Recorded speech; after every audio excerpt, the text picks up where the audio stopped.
Hi, and welcome back to Smirconish.com. This is the editor's report, and I'm your editor, Gili. So like I do every week, I'm going to sum up and highlight the best of our critical thinking section. Before I get into that, I kind of want to touch on a few new things on our website. First, we have a feature called Where Are They Now, which is where we feature all of the past Smirconish interns. So check that out on the website. If you scroll down a little bit towards the bottom, there's a button that you can click. And then click on their profiles to see all the past interns, and of course tune in for their interviews, which happen weekly.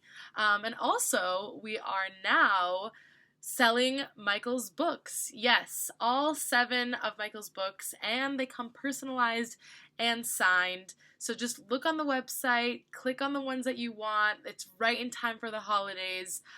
Check that out because supplies are limited. And we already started selling, so get those while you can. And now back to the critical thinking.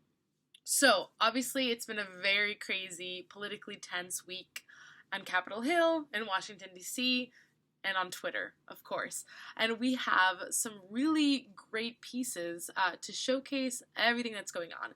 And first I want to start it off with our features about Veterans Day, which was on Monday, with a piece by Catherine Smith called A Veteran's Take on the Politicization of the American Flag, which talks about if the American flag being hung up outside houses is a partisan symbol or a symbol of unification. Then we had a pretty controversial piece by Joanne Beglinger called Christians for Trump Absolutely. I got a lot of feedback on Twitter and Facebook, so if you want to check that out, please do. Then we got by John Hart a piece called Is It Ever Okay for a President to Ask a Foreign Country to Investigate a Political Rival a Response, which is a response to a Politico article that was written by a professor. So it's really quite an interesting take.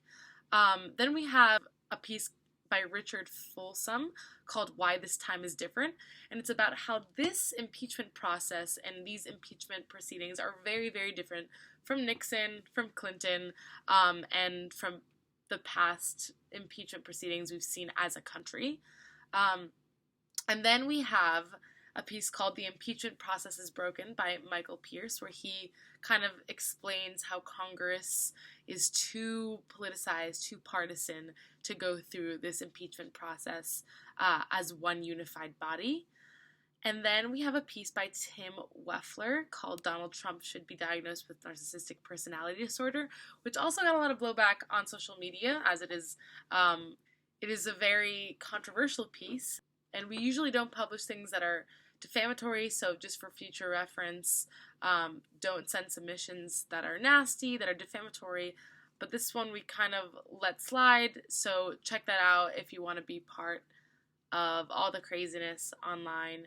And lastly, we have a really interesting piece called The Best Path for Democrats During Impeachment, which kind of by Jeff Wagner, and he explains kind of the best way the Democrats could take on the impeachment proceedings.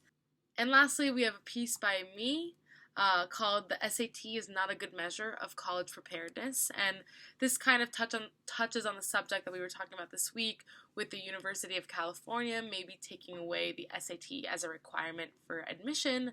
I have a brother who's currently a senior in high school and is going through this, and I went through this, and I have an opinion about standardized tests and college preparedness, and I think you should go check it out.